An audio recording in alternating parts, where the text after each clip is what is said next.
जयन्तीं रन्ध्रान् वेणुरधरसुधया पूरयन् गोपवृन्दैः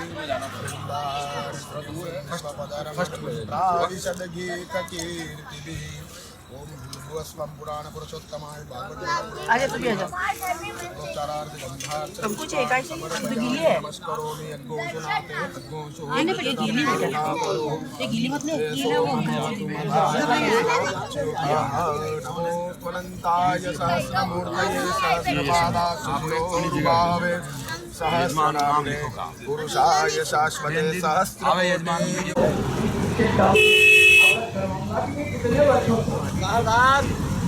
इस कथा में चलेंगे, हम प्रयास करेंगे। हमारे तीनों प्रमुख जो समय पर हम 7 दिन का जल उठाएंगे। दर्शन कुमार जी पधार रहे हैं, उनका अभिनंदन है, उनका स्वागत है। नाथा द्वारा की इस पुनीत भूमि पर, इस पुनीत भूमि पर उनके साथ पधार रहे हैं प्रधानमंत्री श्री लक्ष्मी नारायण जी, उनके साथ पधार रहे हैं प्रदीप जी इंदौर, अजीत जी देसाई और शैलाज जी भगत। वल्लभ आश्रम द्वारा आप श्रीमान का अभिनंदन है, स्वागत है।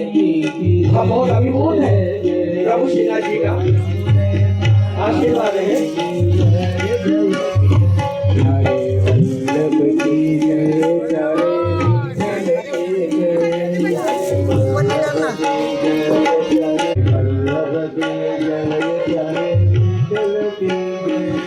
बोलो यमुने महारानी जय जय,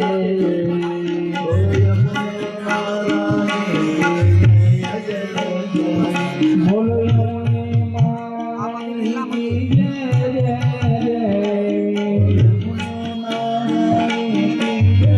जय, बोलो यमुने महारानी जय जय।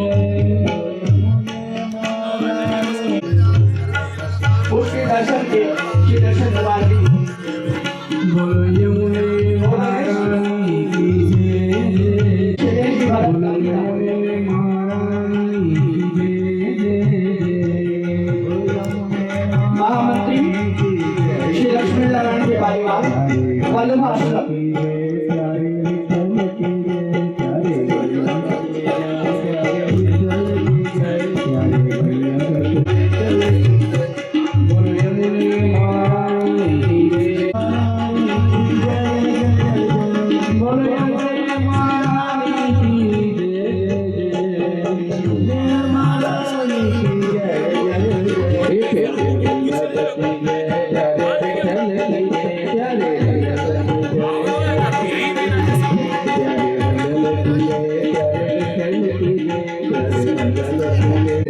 व्यासपीठ पर विराजित हमारे पुष्टि दर्शन के साधक श्रद्धास्पद श्री गोवर्धनेश जी, दर्शन कुमार जी महाराज का हम हार्दिक अभिनंदन करते हैं। और मैं आमंत्रित करता हूँ श्री प्रदीप जी जोहरी निवासी इंदौर, श्रीमती जोहरी, श्री अजीत जी देसाई, श्रीमती देसाई, श्री शैलेश जी भगत गांधीधाम जामनगर, ये सभी और इनके साथ मैं आमंत्रित करता हूँ महामंत्री श्री वल्लभ आश्रम श्री लक्ष्मी नारायण जी पालीवाल, वे ये अभिनंदन के इस क्रम में अपना आश्रम प्रदान करें।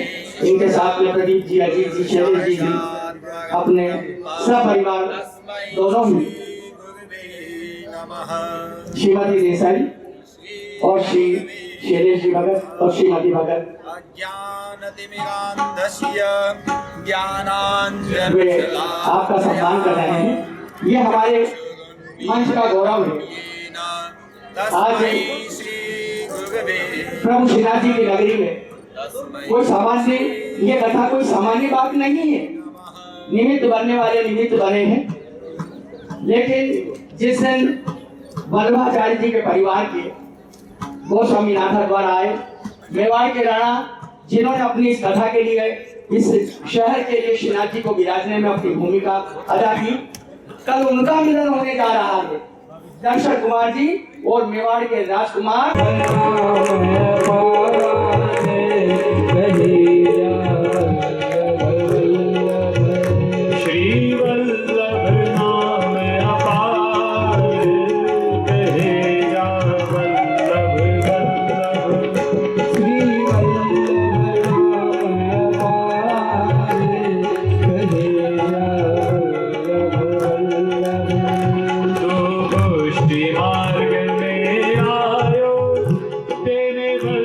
वल्लभ नाम न गायो, तुलसी मार्ग में आयो, सभी गाइए। तेरे वल्लभ नाम न गायो, तेरो जन्म गयो बेकार, कहिया वल्लभ वल्लभ।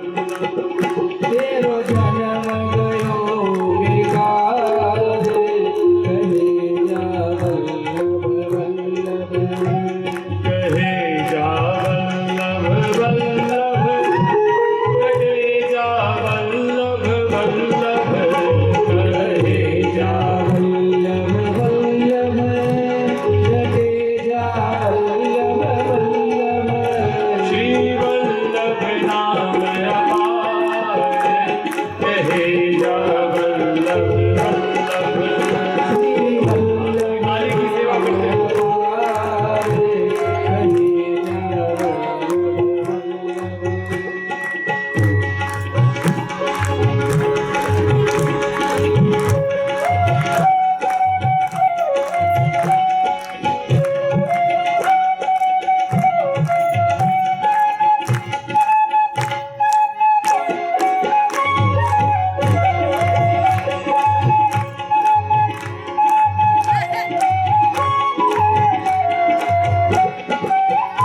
कहे जा वल्लभ वल्लभ रटे जा वल्लभ वल्लभ कहे जा वल्लभ वल्लभ रटे जा वल्लभ वल्लभ श्री वल्लभ नाम अपार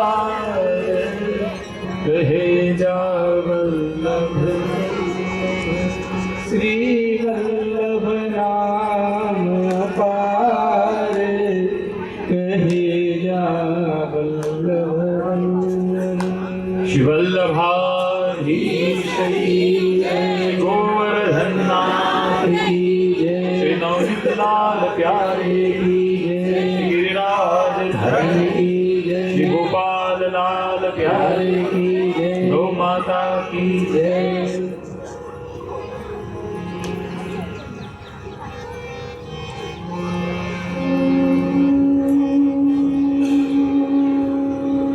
आइए प्रियजनों, मन को सावधान करते हुए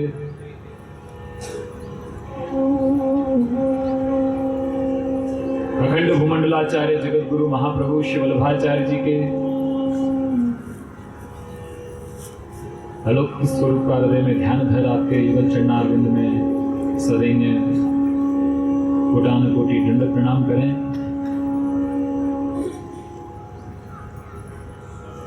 निकुंज नायक श्री गोवर्धनधर प्रभु के युगल चरणारविंद में दंडवत प्रणाम करें और जिन शिवल्लभ श्री गोवर्धन प्रभु की कृपा से आपके ही मंगल धाम में, जहां हमें 7 दिन रहने का, भगवत कथा श्रवण करने का जो अवसर प्राप्त हुआ है, क्योंकि ये नाथ द्वारा ये श्री ठाकुर जी का घर है और हम अपने घर में अपनी मर्जी के बिना किसी को आने नहीं देते। क्या आने देते हैं? नहीं आने देते। तो ये ठाकुर जी की लीला स्थली, ठाकुर जी का ये सुंदर धाम, और जहां हम बैठे हैं ये आपका ही घर है। आपकी ही कृपा से हमें ये सुअवसर प्राप्त हुआ। और ठाकुर जी अपनी लीला करने के लिए किन किन को निमित्त बनाते हैं, एक से एक कड़ियों को जोड़ते हैं।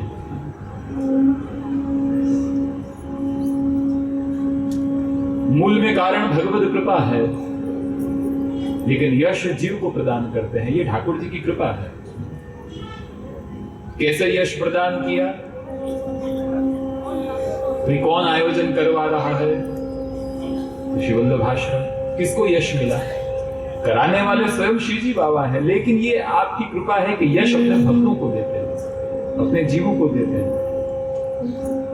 साधारण जीव यश प्राप्ति के लिए कार्य करता है, लेकिन ठाकुर जी यश आदि प्राप्ति के लिए कार्य नहीं करते हैं। आप तो पूर्ण मदः पूर्ण मिदम, जो ऐश्वर्य वीर्य यशस्वी ज्ञान वैराग्य जिनमें विराजमान है वो भगवान। यानी आप जो भी लीलाएं करते हैं प्रियजनों, हम जीवों पर कृपा करने के लिए, हम जीवों का यश आदि बढ़ाने के लिए। और आज यह सुंदर आयोजन यह श्रीनाथ द्वारा में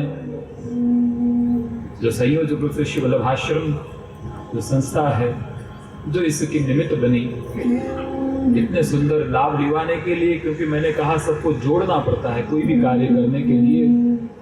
उन्होंने जो उनसे आश्रम से जुड़े हुए जो वैष्णव वृंद हैं उनको जोड़ा, उनमें से आप सब कितने कुछ उसके विशेष मनोरथी के रूप में आगे आए। वो यश आप लोगों को मिल रहा है, कराने वाले ठाकुर जी हैं, लेकिन यश कौन प्रदान, यश किसे मिल रहा है? हम सब जीवों को। तो ऐसे सभी मनोरथी परिवार जिनका चयन श्री ठाकुर जी ने किया, तो बहुत ही सुंदर एक ये समागम प्रियजनों, सुंदर ये व्यवस्था और यह कार्य निमित्त में वल्लभ आश्रम से जुड़े हुए जो भी पदाधिकारीगण हैं और सब विशेष जिनसे मेरा विशेष संपर्क, कहाँ के पालीवाल जी हैं? यही है ना। उन्होंने कल हम बैठे थे तो कहते व्यवस्था तो है, लेकिन मुझे ऐसा कह रहे थे कि मेरा तो आग्रह है कि मैं भी कथा सुनूं। कि बहुत अच्छी बात है, नहीं तो ज्यादातर सब व्यवस्थाएं भी, वो भी एक जरूरी है, अंग है, लेकिन उनकी जो भावना थी वो तो जानी कि हाँ ये सुंदर भाव के साथ ये कार्यक्रम एक अच्छे भाव के साथ कार्य करना तो उसकी एक गरिमा पवित्रता और बढ़ जाती है, विशेष हो जाती है। कल कह रहे थे कि मैं भी ये कथा सुनूं, मेरा ऐसा भाव है। तो हमारे आत्मीय श्री लक्ष्मीनारायण जी पालीवाल जी जो निरंतर हमारे संपर्क में रहकर और किस प्रकार से क्या कार्यक्रम की पूरी रूपरेखा संयोजन करने वाले, तो खूब आनंद प्रसन्नता में व्यक्त कर रहा हूँ। वल्लभ आश्रम और उनके साथ जुड़े हुए जो भी आप मनोरथी परिवार सविशेष, सभी मनोरथी परिवार के लिए भी बड़ी प्रसन्नता व्यक्त कि इतने सुंदर यज्ञ में आपने भी अपनी आहुति प्रदान करी अपने नित्यजा सेवा के माध्यम से।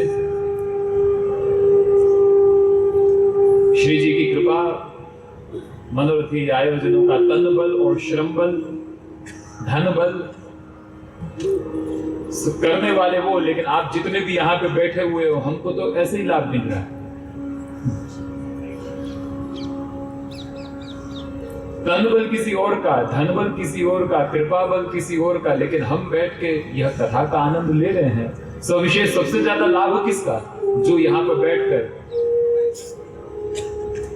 यह भागवत के सानिध्य में कथा रसास्वादन कर रहा है, सविशेष उसको लाभ है। तो यह श्री जी के द्वार में आए हुए आप सभी आत्मीय धर्मपरायण श्रोतावृंद, यहाँ उपस्थित सर्व आदरणीय भूदेवगण जो सुंदर श्रीमद् भागवत का मूल पारायण कर इस वातावरण को और अलौकिक बना रहे हैं, आइए श्रीमद् भागवत कथा यात्रा की आज द्वितीय दिवस की यात्रा का हम प्रारंभ करें। श्रीनाथ जी की जो 10 प्रकार की जो लीलाएं हैं,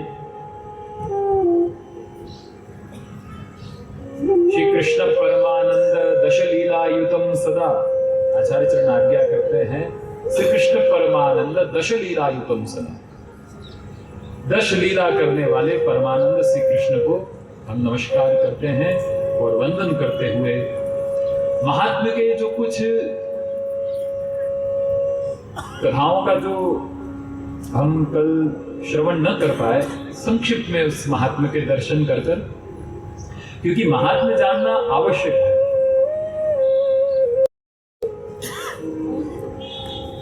कोई भी वस्तु या कोई भी व्यक्ति जब तक उसका महात्म्य यानी कि परिचय प्राप्त नहीं होता, तब तक उसके साथ व्यवहार कैसा किया जाए या उस वस्तु का विनियोग कैसा होगा, उसका ज्ञान नहीं हो पाता। जैसे सरलता से समझें, कोई एक व्यक्ति, कोई बालक है, वह बालक को सोने की गिन्नी दे दी या कुछ भी ऐसी महंगी चीज दे दी है, वो हाथ में है उसके, लेकिन उसकी वैल्यू, उसका महात्म्य वो नहीं जानता। भले उसको कहे भाई संभालना, ये सोने का है, लेकिन उसको वैल्यू पता नहीं है, तो खेलते खेलते कहीं भी वो गिरा देगा। महात्म्य जानने से उस वस्तु का विनियोग किस प्रकार से हो, और परिचय जानने से व्यक्ति का उसके साथ किस प्रकार से व्यवहार किया जाए, उसका ज्ञान होता है। इसलिए महात्म्य जानना ये आवश्यक है। इसलिए 6 अध्याय जो यहाँ अन्य पुराणों में से लिए गए हैं, देखिए भागवत 12 स्कंद है, लेकिन ये भागवत के 6 अध्याय नहीं है, अन्य पुराणों में से। हमारे यहाँ पे परंपरा स्कंद पुराण, पद्म पुराण, 2 पुराणों में भागवत का महात्म्य मिलता है। भागवत अपनी महिमा, अपना महात्म्य स्वयं नहीं बता रहा है, मैं ऐसा हूं, मेरा श्रवण से ये होगा ना, हीरा मुख से ना कहे लाख हमारा मोल। वो तो कोई जौहरी, यहाँ जौहरी बैठे हैं ना, कौन है जौहरी, उसकी कीमत जानता है। और ये जौहरी आपके कथा आयोजन के मनोरथी बने तो आप कीमत जाने, ये सच्चे जौहरी हैं, सच्चे जौहरी कह सकते हैं। ये भागवत रूपी रत्न को पहचाना, उसके निमित्त कारण बने तो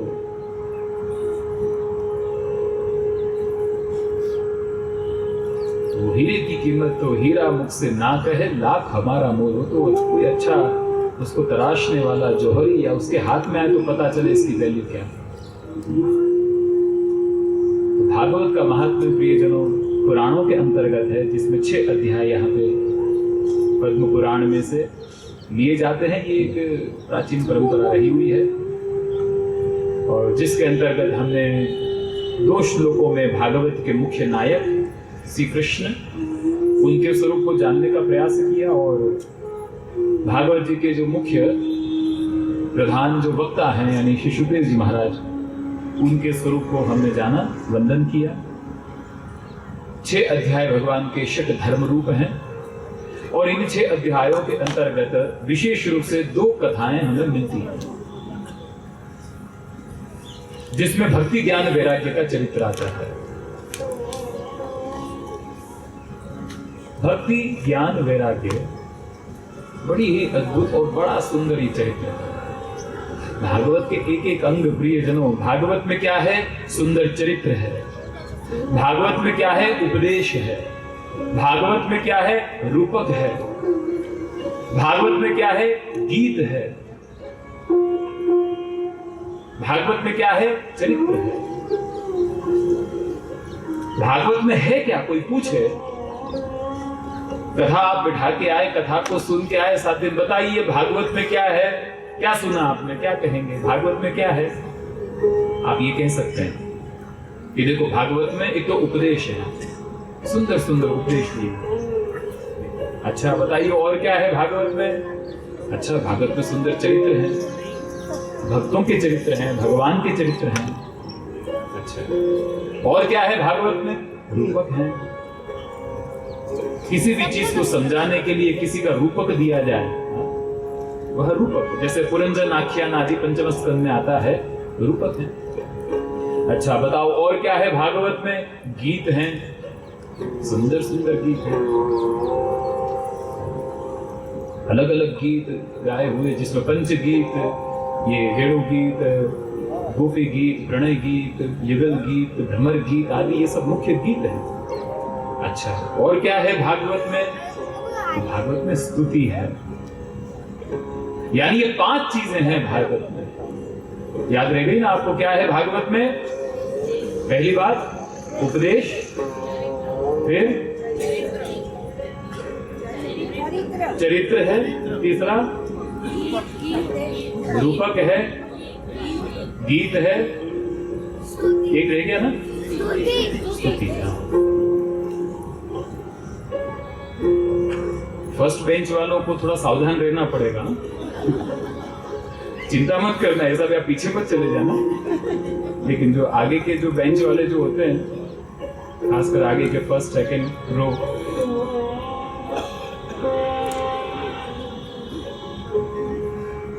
पांच वस्तुएं भागवत में है।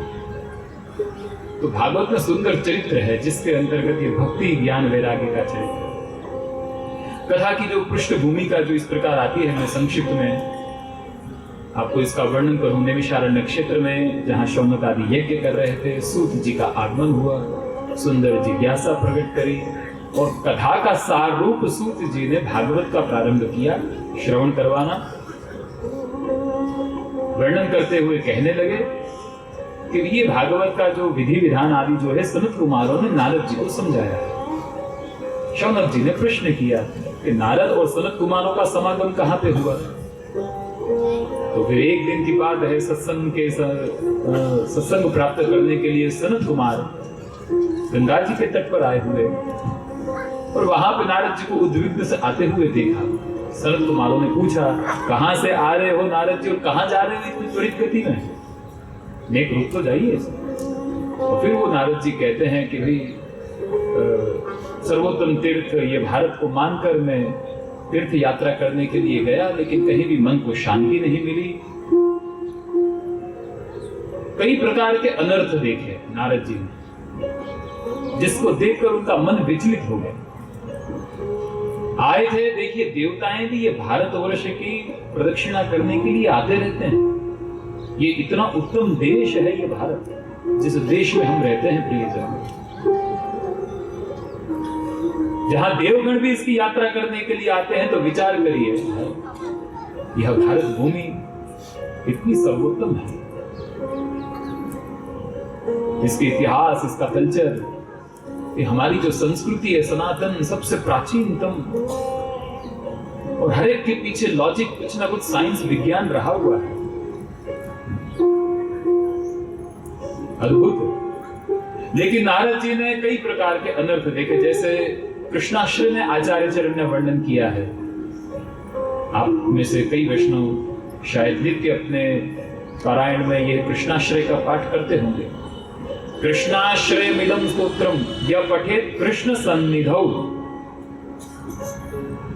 हमारे गुरु बड़े आज्ञा करते हैं, कृष्ण सन्निधौ, ठाकुर जी के सानिध्य में सन्मुख में बैठ के कृष्णाश्रय का एक पाठ अवश्य हर एक वैष्णव को करना चाहिए। यह पठेत कृष्ण सन्निधौ। और जो पाठ करते होंगे उसमें जो आचार्य चरण ने उस समय के काल स्थितियों का जो वर्णन किया है, सर्व मार्गेषु नष्टेषु कलौ च कलधर्मणि पाषंड प्रचुरे लोके कृष्ण एव गतिर्मम म्लेच्छा क्रांतेषु देशेषु पापैक निलयेषु च सत्पीडा विप्र लोकेषु कृष्ण एव गतिर्मम। जब जब हमारे आचार्य संत इस प्रकार से जीव को अपने आत्मा की घात की ओर ले जाते हुए देखते हैं तो गुरुजनों को हृदय में पीड़ा होती है। इसलिए तो आचार्य गुरुजन गांव गांव नगर नगर भ्रमण करते हैं। बाकी जो आत्मा राम है श्री सुखदेव जी, उनको भी भ्रमण करने की क्या आवश्यकता है, लेकिन जब जीवों को अपने आत्मा के घात की ओर ले जाते हुए देखते हैं, धर्म से विमुख होते हुए देखते हैं, तो आचार्य संतों के हृदय में पीड़ा होती है और फिर वो गांव गांव शहर शहर भ्रमण कर कर उसको आत्मज्ञान करवाते हैं। जैसे हमारे आचार्य महाप्रभु श्री वल्लभाचार्य जी 3 बार भारत की नंगे पैर परिक्रमा करी आप, 3 बार। आज भी जहां जहां आप पधारे आचार्य श्री वल्लभ, जहां जहां आपने 7 दिन भागवत का पारायण किया, उस स्थान को हम बैठक जी के रूप में जानते हैं। आज भी हम उन 84 जो बैठक जियां हैं, उन बैठक जियों में वैष्णव महाप्रभु जी को दंडोत करने के लिए कि यहाँ पे आपने भागवत का पारायण किया, वह सानिध्य प्राप्त करने के लिए, क्योंकि जहां जहां आप शिव की बैठक जी वहां शिव वल्लभ विराजमान है। जो शिव वल्लभ के द्वारा कंठी आपको मिलती है, उस कंठी के रूप में वल्लभ विराजमान है। षोडश ग्रंथ वल्लभ की वाणी है, वो वाणी के रूप में श्री महाप्रभु जी विराजमान है। और महाप्रभु जी के जितने वंशज हैं, उन वंशज के रूप में श्री महाप्रभु जी विराजमान है। स्ववंश स्थापिता शेष स्व महात्म्य स्नेहा। और इन सब आचार्य चरण की, गुरु चरण की कृपा प्राप्त करने के लिए वैष्णव आचार्यों के सानिध्य में बैठक जियों में जाते हैं, झारी चरण स्पर्श करते हैं, है ना, आज भी जाते हैं, भावना रखते हैं कि वहां श्री आचार्य चरण विराज रहे हैं। इसलिए तो समय समय पे आचार्य वंशजों के माध्यम से यात्राओं के आयोजन होते हैं।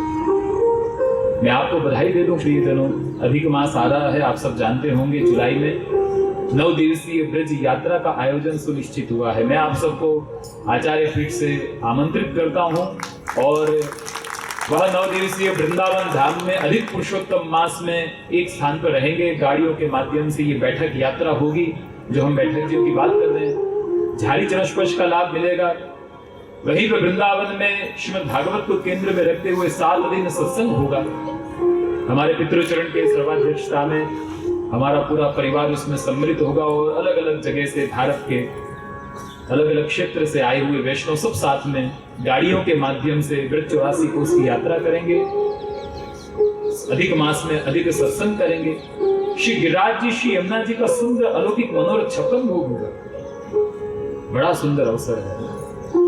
आप सबको मैं आवाहन करता हूँ, निवेदन करता हूँ, जिसको भी मन हो कि चलो ये यात्रा में जुड़ना है, अवश्य उसकी जानकारी कार्यालय भी है, वहां से भी आपको पत्रिका मिल सकती है और अवश्य मन बनाइए, क्योंकि इन सब स्थानों में जाकर हमारा मन पवित्र बनता है, शुद्ध होता है। वैष्णव के संग के द्वारा, सत्संग के द्वारा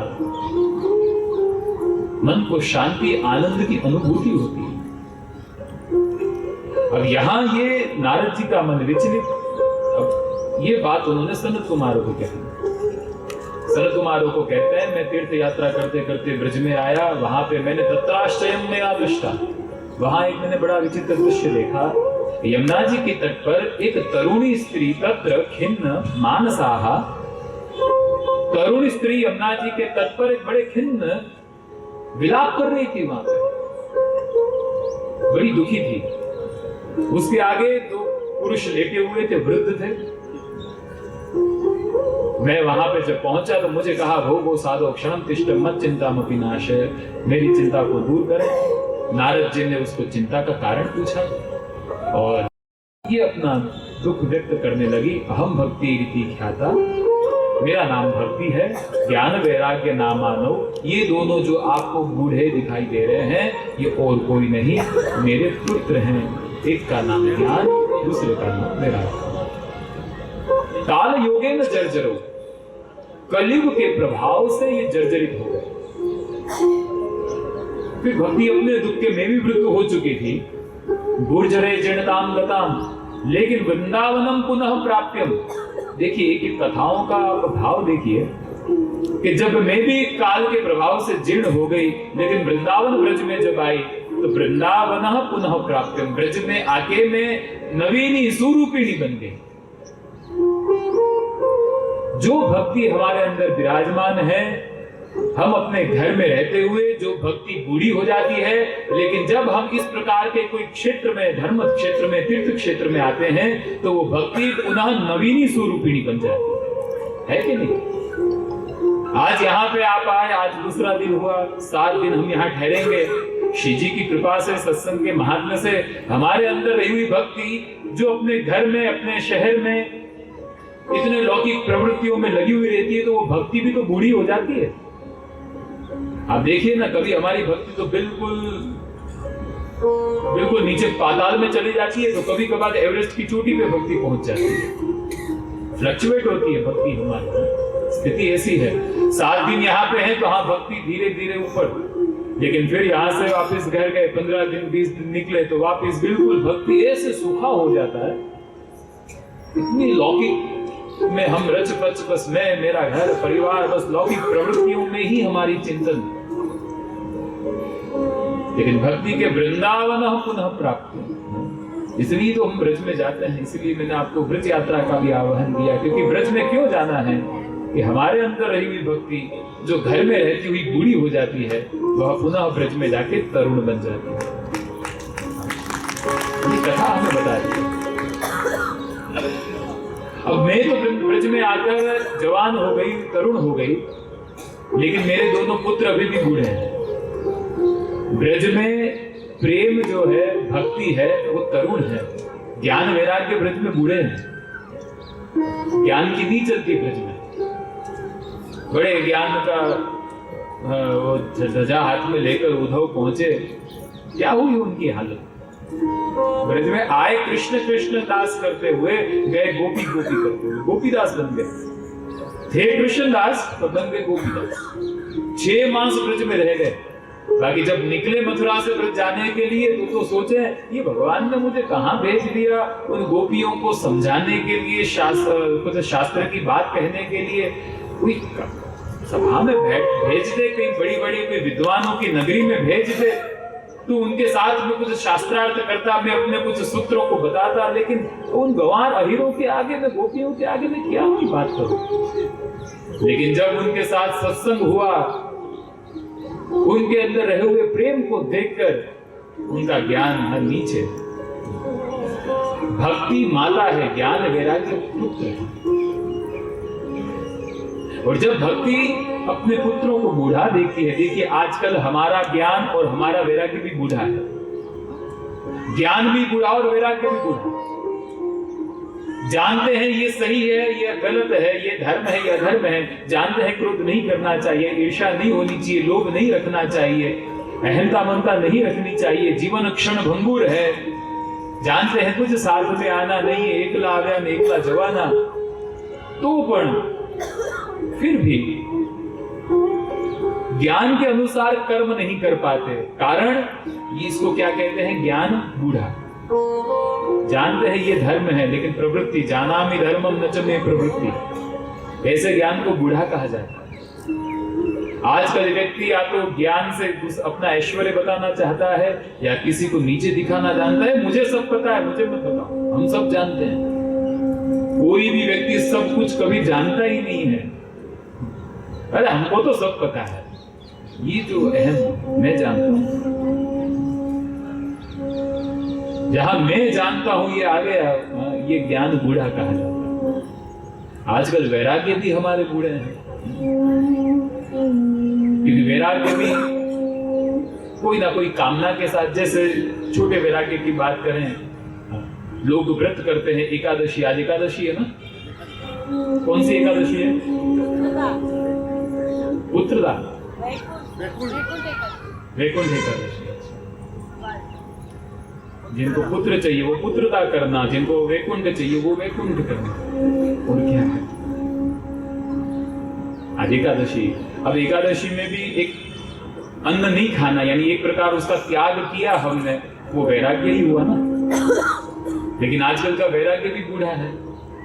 कई बार व्रत आदि करते हैं जीव तो सकाम भाव के साथ करते हैं कि ये व्रत करने से मुझे इसकी प्राप्ति होगी, तो वो वैराग्य बूढ़ा कहा जाता है।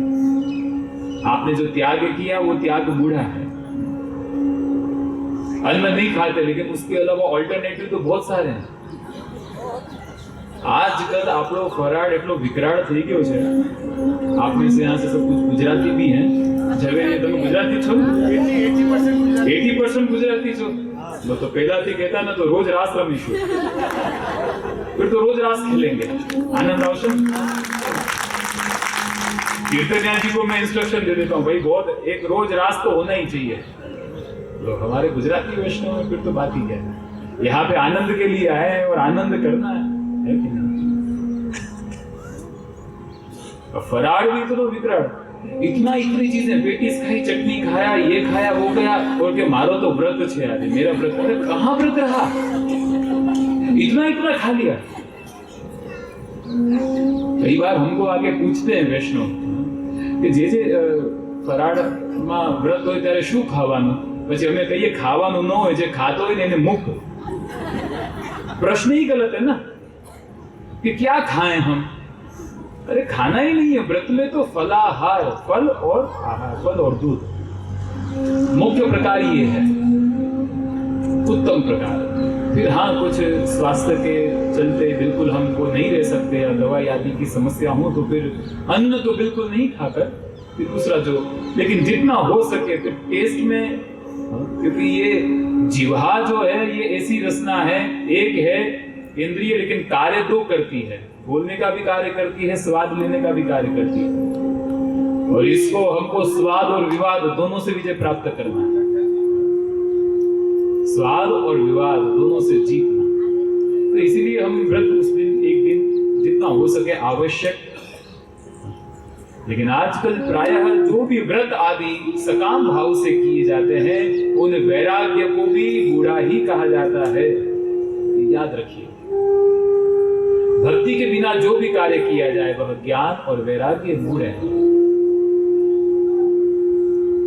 भक्ति ने अपने मन की कथा नारद जी से कही, नारद जी ने सांत्वना दी और क्या कहने लगे, आप चिंता ना करें माता, मैं अपने सब धर्मों को छोड़कर आपके पुत्र को जागृत न करूं तो मैं हरि का दास नहीं। वेदों के मंत्रों का उच्चारण करने लगे, लेकिन वो प्रमाद में पड़े हुए रहे, ज्ञान और वैराग्य।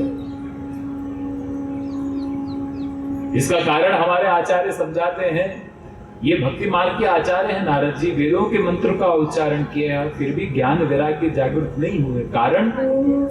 कारण ये कि नारद जी के अंदर एक प्रकार का सात्विक अभिमान आ गया कि मैं अपने सब धर्मों को गौण कर जो आपके दुखों को दूर न करूं और ज्ञान वैराग्य को जागृत न करूं तो मैं हरि का दास नहीं।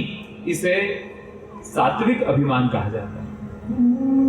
और परोपकार की भावना को ध्यान में रखते हुए जब कोई संत गुरु भी मन में सात्विक अभिमान आ जाए तो कार्य सफल नहीं होता। नारद जी का कार्य सफल नहीं हुआ। अब विचारने लगे, उनके अंदर जो अभिमान था वो पिघल गया, और पिघला हुआ अभिमान अंदर से मूलतः नष्ट हो जाए, इसलिए आकाशवाणी हुई, कहा सत्कर्म करो, सत्कर्म करो। तो ये नहीं बताया कौन सा सत्कर्म करें, सत्कर्म करो, सत्कर्म करने की आज्ञा दी। पूछा कौन सा सत्कर्म, कि वो सत्कर्म तुम्हें कोई सदगुरु बताएंगे, इसलिए गुरु का आश्रय लो। तो ये नारद जी पूछते पूछते यहाँ पे अब सनत कुमारों के साथ जो यहाँ पे संगम हुआ, सनत कुमारों को पूछ रहे हैं, अब आप मुझे बताइए कि मैं कौन सा सत्कर्म करूं, वह भक्ति और ज्ञान वैराग्य को किस प्रकार से उनको दुखों से निवृत्त किया जाए। सनत कुमार कहते हैं, सत्कर्म सूचको नूनम ज्ञान यज्ञ स्मृगै बुधैहि श्रीमद् भागवतालापः सतो गीतः शुकादिभिः। ज्ञान यज्ञ स्मृगै बुधैहि, देखिए 5 प्रकार के यज्ञ बताए गए हैं, द्रव्य यज्ञ, तपो यज्ञ, योग यज्ञ, स्वाध्याय यज्ञ और ज्ञान यज्ञ। और यह श्रीमद् भागवत यह ज्ञान यज्ञ है।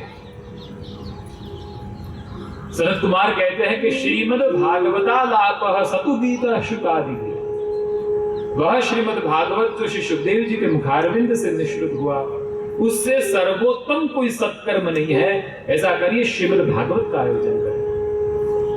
यानी विचार करिए कि ये जो सत्कर्म, ये जो ज्ञान यज्ञ चल रहा है प्रियजनों, इससे उत्तम कोई सत्कर्म नहीं है। यानी बड़े भाग्यशाली जो जीव होते हैं कि जो इतने सुंदर सत्कर्म के निमित्त कारण बनते हैं। क्योंकि स्वयं सनत कुमार कहते हैं, सत्कर्म सूचको नूनम ज्ञान यज्ञ स्मृगै बुधैहि, ज्ञान यज्ञ से सर्वोत्तम और कोई सत्कर्म नहीं है। और ज्ञान यज्ञ यानी श्रीमद् भागवत का श्रवण, श्रीमद् भागवत का पारायण, यानी ये सर्वोत्तम सत्कर्म। नारद जी ने विनती करी कि आप ही मुखारविंद से भागवत का पारायण श्रवण हमें कराएं। नारद जी मुख्य श्रोता के रूप में विराजे। सनत कुमारों ने कथा का प्रारंभ किया, भागवत के महिमा का वर्णन करने लगे। सदा सेव्या श्रीमद् भागवती कथा यस्य श्रवण मात्रेण हरिश्चित्तम समाश्रयेत्। सनत कुमार भागवत के महात्म का वर्णन कर रहे हैं कि यह श्रीमद् भागवत का सदा सेवन करते रहना चाहिए, क्योंकि यस्य श्रवण मात्रेण, इसका श्रवण मात्र से हरिश्चित्तम समाश्रयेत्। सनत कुमार कहते हैं कि ये भागवत कैसा है, तद गृहम तीर्थ रूपम ही वसताम पाप नाशनम। कथा भागवत तस्यापि नित्यम भगवती गृहम तद गृहम तीर्थ रूपम। जिस घर में श्रीमद् भागवत विराजमान है, जहां नित्य श्रीमद् भागवत का पारायण होता है, तद गृहम तीर्थ रूपम ही, वह घर नहीं रहता, वह घर तीर्थ रूप बन जाता है। और उस घर में रहने वाले सभी जीवों के पाप नष्ट हो जाते हैं। बोलिए श्री भागवत भगवान की जय। अश्वमेघ सहस्त्रायी वाजपेय शतानि च शुभ शास्त्र कथायांश्च कलाम नारहति षोडश। सनत कुमार कहते हैं कि जो अश्वमेघ सहस्त्र वाजपेय यज्ञ आदि करने से जिस फल की प्राप्ति नहीं होती, वह फल केवल और केवल श्रीमद् भागवत के द्वारा जीव को प्राप्त हो जाता है। न गंगा न गया काशी पुष्करम न प्रयागकम शुक शास्त्र कथायांश्च फलेन स्मृताम नपे। जो फल गंगा काशी गोदावरी तीर्थ आदि में भ्रमण करने से जिस फल की उपलब्धि नहीं होती, वह फल श्रीमद् भागवत श्रवण करने से जीव को प्राप्त हो जाते हैं। हमारे आचार्य श्री वल्लभ आज्ञा करते हैं कि जो केवल और केवल श्री भागवतम एवात्र केवलम चेत समाश्रितम गंगावत हरिवच्चैव शंभुवच्च फलिष्यति। जो जीव केवल और केवल श्रीमद् भागवत का ही आश्रय लेता है, उसको गंगा जी में स्नान करने की भी आवश्यकता नहीं रहती। ऐसा यह श्रीमद् भागवत है। बोलिए श्रीमद् भागवत भगवान की जय। भागवत की महिमा का ये वर्णन कर रहे थे। भागवत के श्लोकों के उच्चारण से उसके अर्थ स्वरूप वहां पे भक्ति प्रकट हो गई। और भक्ति अकेले नहीं, सर्व तीर्थों को साथ में लेकर वहां पे आई। ज्ञान वैराग्य अपने दोनों पुत्रों को जो तरुण हो चुके थे, वो उस कथा मंडप में प्रकट हो गए और भगवत नाम संकीर्तन करने लगे, जिसको देखकर नारद जी को बड़ा संतोष हुआ कि जो भक्ति को वचन दिया था कि वे आपके दुख दूर करूंगा, आज भागवत के महात्म्य, भागवत के श्लोकों के चलते भक्ति ज्ञान वैराग्य के दुखों की निवृत्ति हो। यानी ये हमारे भक्ति को जागृत करने वाली यह श्रीमद् भागवत है, हमारे ज्ञान को प्रवृत्त करने वाली यह श्रीमद् भागवत है, और हमारे वैराग्य को दृढ़ बनाने वाली यह श्रीमद् भागवत है। यानी मूल बात, यह श्रीमद् भागवत भक्ति शास्त्र है। भक्ति का दान करने वाला। इस कथा में से एक महत्व की बात जो हमें जाननी है, जब आकाशवाणी हुई तब आकाशवाणी ने कहा सत्कर्म करो नारद जी को, और सत्कर्म कौन बताएगा? किसी गुरु का आश्रय। देखिए अब यहां ये जो विषय आता है, इस विषय पे से एक चीज जो हमें सिद्धांत के रूप में जो समझना है कि सत्कर्म की व्याख्या यहां पे बताई गई है कि सत्कर्म क्या है। ध्यान दीजिएगा, हम सब अपने हिसाब से, अपने परंपराओं से प्राप्त या हम जो देखते आए हैं उन चीजों को सत्कर्म के रूप में अपने धर्म में, धर्म के रूप में उसका निर्वाह करते हैं। कई बार सत्य धर्म हमें परंपराओं से प्राप्त होता है, कई बार देखा देखी से भी कुछ क्रियाएं हम करने लग जाते हैं, जैसे उसने किया तो इसने भी किया। तो ऐसी एक कई बार सत्य धर्म परंपराओं से भी हमें मिलता है, लेकिन याद रहे हम जो कर रहे हैं वो सत्कर्म है या नहीं, उसका निर्णय कौन करेगा? याद रखिए, हमारे द्वारा होती हुई क्रिया वो सत्कर्म है या नहीं।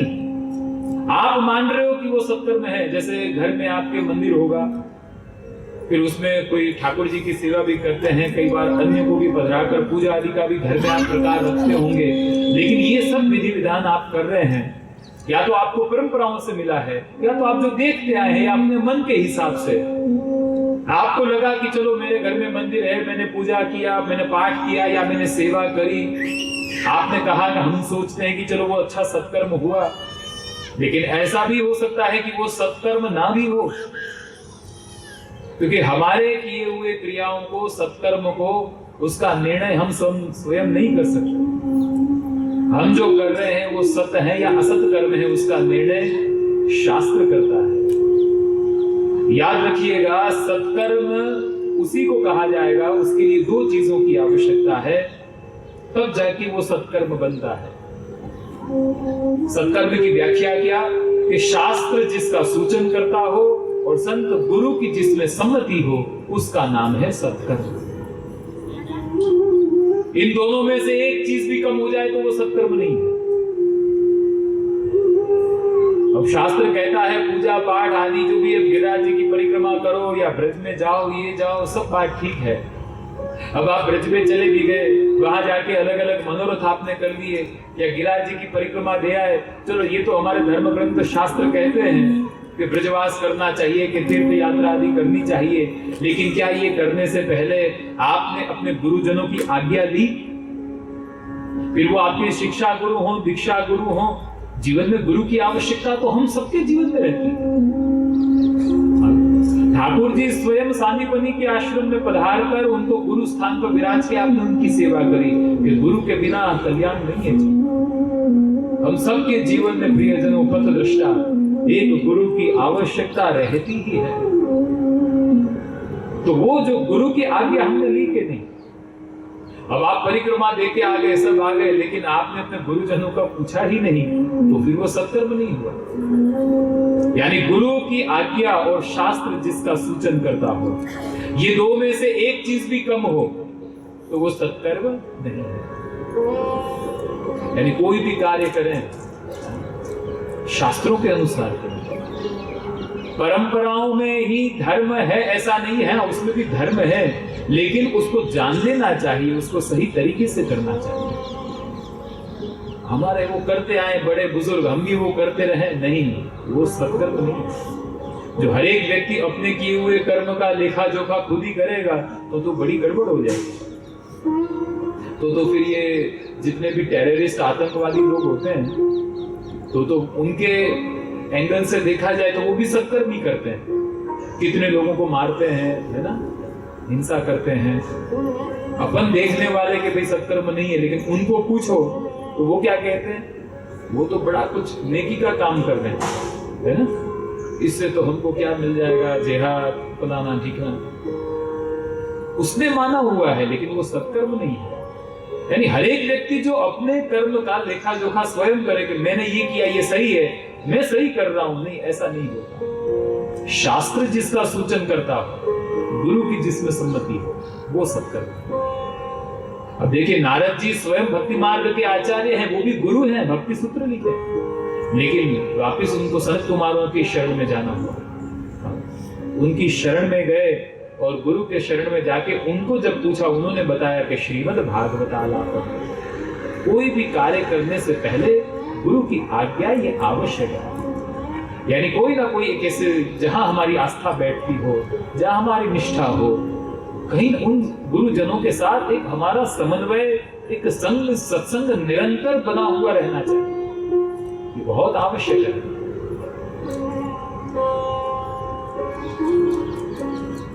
तो इस कथा के माध्यम से एक बड़ा सुंदर जो सिद्धांत सत्कर्म क्या है, ये हमें जानने मिलता है।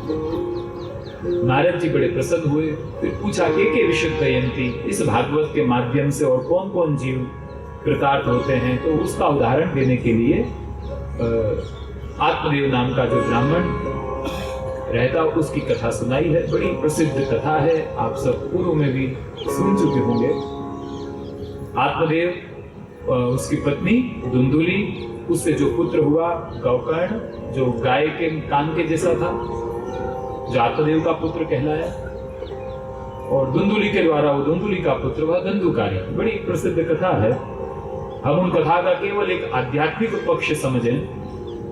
तुंगभद्रा नदी के किनारे एक नगर, वहां पे आत्मदेव नाम का ब्राह्मण, इस प्रकार से कथा आती है। तुंगभद्रा यानी कल्याण करने वाला, नगर यानी कि ये शरीर, और ये कल्याण करने वाला ये शरीर, ये नगर में कौन रहता है? आत्मदेव नाम का जीवात्मा रहता है। धुंधुली यानी बुद्धि, उसकी पत्नी कैसी है? सुंदर है लेकिन स्वार्थी है। हमारी बुद्धि कैसी है? बहुत अच्छी है, चतुर है, लेकिन स्वार्थ जितना ग्रहण करती है, परमार्थ में नहीं जाती। वो धुंधुली, उसका भी परिचय दिया कि कैसी है। लोक वार्तारतः स्ववाक्य स्थापका नित्यम, उसके लक्षण बताए गए। ये सब कथा ये हमारे अंदर रहे हुए, हमने कल ही बात करी थी। ये कथा कोई शिशुपाल या कंस को मारा या उसको हिरण्याकशिपु उसके उद्धार की कथा केवल नहीं है। ये हमारे अंदर रहे हुए जो असुर हैं, उन असुरों को मारने की, उन असुरों को हमारे अंदर से भगाने की कथा है। अब देखिए, धुंधुली का जो परिचय मिलता है, लोकवार्तारतः, लौकिक बातें करने में उसको बड़ा मजा है। स्ववाक्य स्थापका नित्यम, अपनी ही बात मैं कहूं वो सही, तू कहे वो, किसी की बात को स्वीकारे नहीं। अरे क्या बोलते हो, मैं कहूं वो सही, मैं कहूं वो सही। बातें करते हुए तो ताली दे दे के बातें करे, और सत्संग में जाए तो सो जाए। ये धुंधुली हो सकती है ना, हमारे अंदर भी तो बैठी हो सकती है। यानी ये कोई पुरानी कथा नहीं है, ये आज की स्थिति है। हमारे अंदर भी धुंधुली, लौकिक बातों में प्रपंच की बातें करते हो ताली दे दे के, तब कभी नींद आती है? कभी ऐसा नहीं होगा। लेकिन कथा सत्संग में ही, यानी धुंधुली बैठी हुई है। स्ववाक्य स्थापका नित्यम, अपनी बातों को ही सत्य करना है, ये धुंधुली बुद्धि कही जाती है। और फिर धंधुकारी का परिचय मिलता है कि शव हस्ते न भोजनम, शव के हाथ का स्पर्श किया हुआ खाने वाला। अर्थात जिस दिन हमारे हाथ से कोई सत्कर्म न हो, सेवा न हो, सत्कर्म न हुआ, उस दिन का जो हमारा भोजन किया हुआ, शव के हाथ का स्पर्श किया हुआ मानो। ये सत्कर्म करने के लिए ये शरीर मिला है, सेवा करने के लिए शरीर माध्यम खलु धर्म साधनम। ये शरीर हमें धर्म साधन के लिए एक साधन रूप है, धर्म साधना के लिए। बाकी आहार निंद्रा भय में तो नंच, आहार तो पशु भी करते हैं, हम भी करते हैं। निंद्रा हमें भी आती है, उनको भी आती है। भय हमें भी है, उनको भी है। मैथुन विषय भोग वासना, वो भी भोगते हैं, हम भी भोगते हैं। तो इन चार कार्यों के निमित्त सिमित केवल ये जन्म नहीं है। जो केवल इन कार्यों के लिए ही हमें जन्म देना होता तो 84 लाख योनियों में से ये जो 83,99,999 कोई भी योनि में हमें भगवान डाल देते। केवल जो भोग वासना भोगना ही जीवन का लक्ष्य है होता तो हमको ये मानुष्य योनि की प्राप्ति नहीं होती। तो फिर कोई भी शुकर कुकर आदि ये नाले में पड़ा हुआ वह शुकर, उसको भी उसके अनुरूप विषय भोग मिल ही जाते हैं। तो हमारी जो केवल चित्त वृत्तियां, हमारी इंद्रियां केवल इन विषय वासना में ही लगी हुई रही, तो ये तो वृथा तज्जन्म भूतले। कहा न गायो न गोपाल, मन लाग्यो न रसाल लीला, सुनी न सुबोधनी, न साधु संग पायो है। रसिक कहे वारंवार, लाज हु न आवे तो है, मानुष्य जन्म पायो है, कहाँ लो कमायो है। मानुष्य जन्म पायो है, कहाँ लो कमायो। गायो ना गोपाल, जो तुमने ठाकुर जी को गुणानुवाद नहीं गायो, जाकी जीवा ठाकुर जी को नाम नहीं ले। मन लाग्यो ना रसाल लीला, ठाकुर आदि लीलाओं में जिसका मन नहीं लगा। सुनी ना सुबोधनी, जिसने श्री सुबोधनी जी का श्रवण नहीं किया। न साधु संग पायो है, जिन्होंने वैष्णवों का, गुरुजनों का संग नहीं किया। रसिक कहे वारंवार, लाज हो, तुझे शर्म नहीं आती है। हमको यूं ये गुरुजन हमें झंझोड़ते हैं यार, ऐसे वचन। लाज हो न आवे तो है, तुझे शर्म नहीं आ रही। मानुष्य जन्म पायो है, कहां लो कमायो। तो तूने क्या कमाया? क्या कमाने के लिए तुझे भेजा गया? अरे मैंने तो कोठियां कमाई, बंगले कमाए, गाड़ियां कमाई। भैया वो सब कमाने के लिए नहीं भेजा गया था, मुझे वास्तव में ये सब कमाने के लिए भेजा गया। लेकिन हम सब और सब कमाने के लिए ऐसे मशगूल हो गए।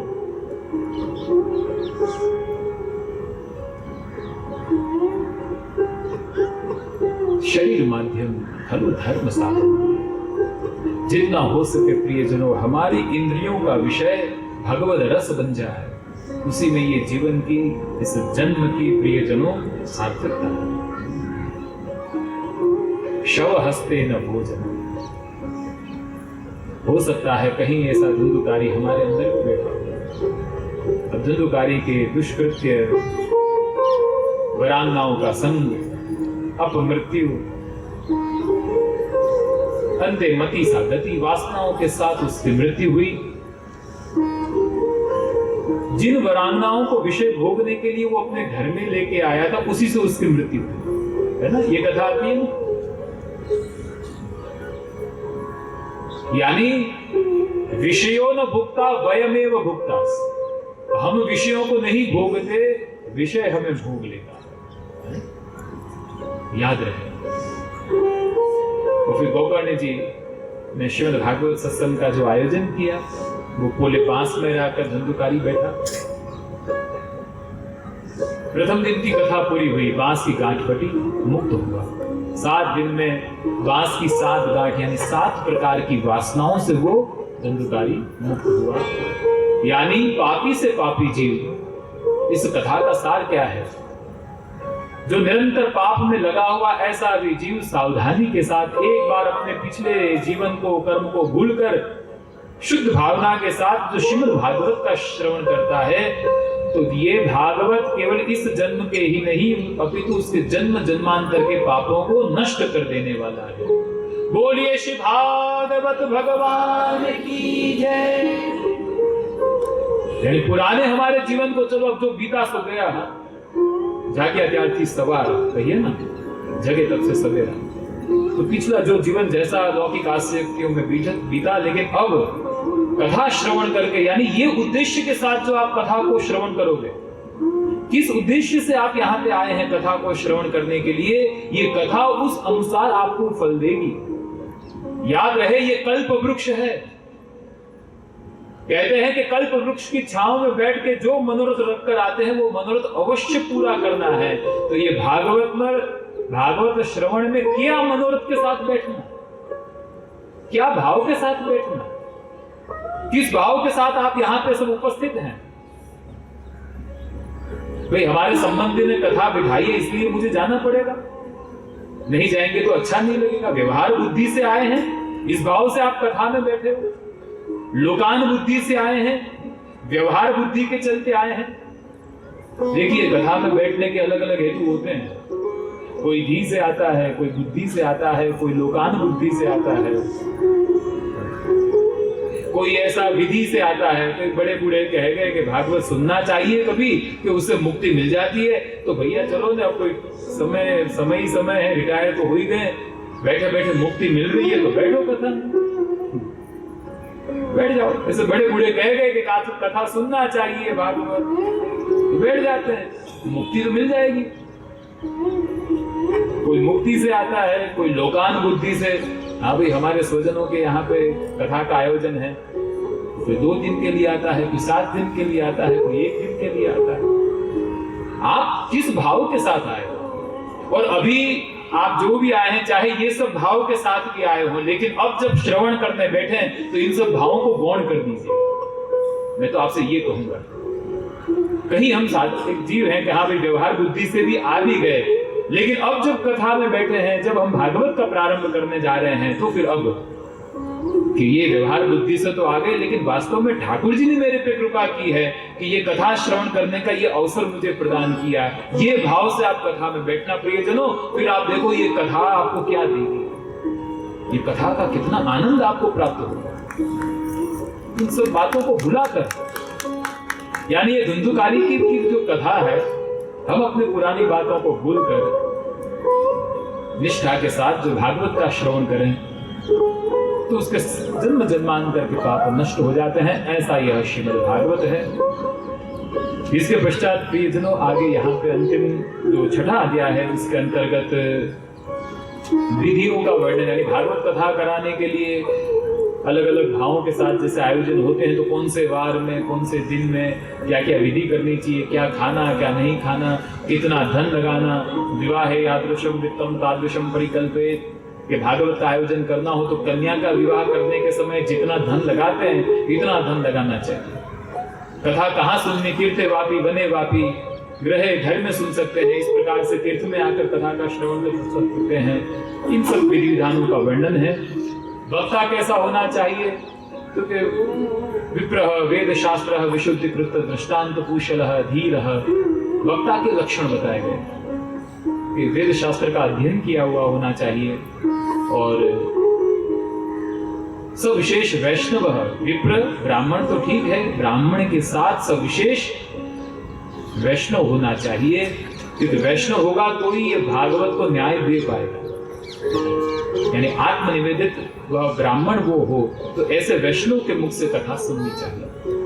तो इस प्रकार से यहाँ पे इन सब विषयों का निरूपण किया गया है। प्रियजनों, आइए हम सब भागवत प्रथम स्कंध अधिकार लीला में प्रवेश करते हैं। श्री भागवत भगवान की जय। प्रथम स्कंद अधिकार लीला, सावधान हो जाइए प्रियजनों। 19 अध्याय और यह प्रथम स्कंद अधिकार लीला श्रीनाथ जी का दक्षिण चरण। हमने बात की थी एक एक स्कंद एक एक अंग। आचार्य चरण आज्ञा करते हैं कि ठाकुर जी के 3 प्रकार के चरणारविंद हैं, आदि भौतिक, आध्यात्मिक और आधिदैविक। भागवत और सत्संग ये भगवान के आदि भौतिक चरणारविंद, ज्ञान और भक्ति ये भगवान के आध्यात्मिक चरणारविंद हैं, और आपके घर में विराजे हुए ठाकुर जी, उनके जो 2 युगल चरणारविंद वो भगवान के आधिदैविक चरणारविंद। तो यहाँ पे ये अधिकार लीला के अंतर्गत 3 प्रकार के अधिकार यहाँ पे बताए गए हैं, उत्तमाधिकारी, मध्यमाधिकारी और हीनाधिकारी। 3 प्रकार के अधिकारी होते हैं जीव। हीनाधिकारी, उसका वर्णन करने के लिए सूत और शौनक का संवाद रखा गया है। मध्यमाधिकारी का वर्णन करने के लिए नारद और व्यास जी के सत्संग के रूप में निरूपित किया गया, और उत्तमाधिकारी वक्ता और श्रोता, जिस श्रृंखला में श्रेणी में श्री सुखदेव जी महाराज और परीक्षित, इन दोनों का निरूपण किया गया है। अब ये इनके अधिकार के अनुसार इनको भागवत भी अलग अलग प्रकार से मिलता है, जाकी रही भावना जैसी। जैसे शौनक आदि यज्ञ कर रहे थे, और यज्ञ करते समय बीच में समय मिलता, तो सोचा समय मिल रहा है उसमें क्यों ना कथा सुनी जाए। एक कथा के लिए विशेषकर समय निकालना और एक समय मिल गया इसलिए करना, दोनों में फर्क है कि नहीं? इसलिए इनको हीनाधिकारी में रखा गया। नारद और व्यास को कहीं समाज की भी चिंता है, पूर्ण वैराग्य नहीं है, लेकिन श्री सुखदेव जी और परीक्षित जी सकल विकार रहिगत भेदा, ऐसे आपका स्वरूप है, इसलिए उत्तमाधिकारी। श्री ठाकुर जी के चरणारविंद की कृपा से ही प्रियजनों जीव के अधिकार की पात्रता सिद्ध होती है, क्योंकि आपके यह चरणारविंद कैसे हैं।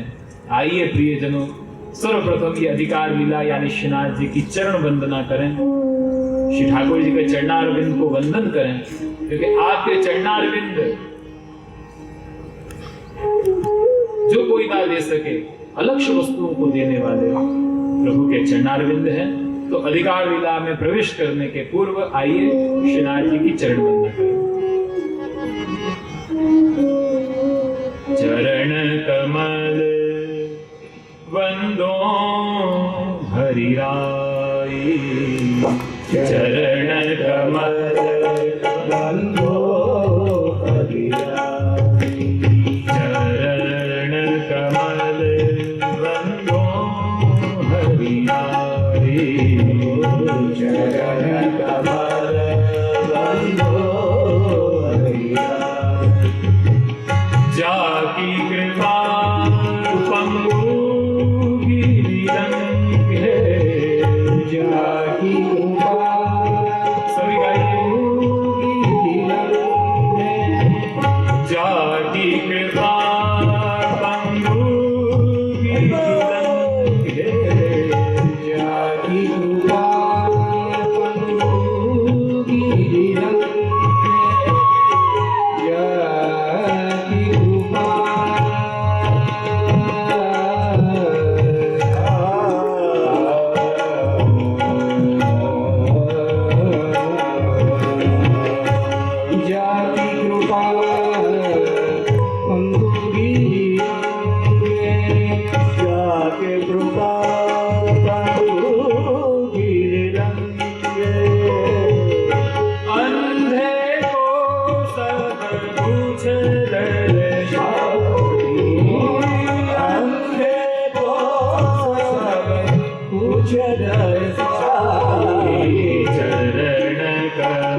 सूर्य